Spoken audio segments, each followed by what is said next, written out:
لا يوجد إنسان في هذه الدنيا إلا وعنده حاجات، أمنيات، رغبات، طلبات يتمنى أن تتحقق. فلذلك أحببت أن أقول لك دعاء تحقيق الحاجات.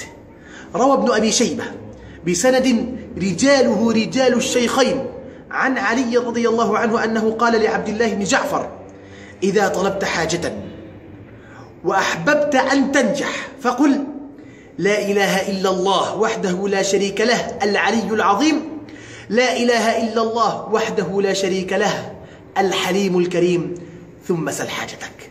حتى تتحقق حاجتك وأمنيتك ردد هذا الذكر دائما، ثم اسأل الله سبحانه وتعالى ما تطلب وما تتمنى، واستبشر بالخير. والسلام عليكم ورحمة الله وبركاته.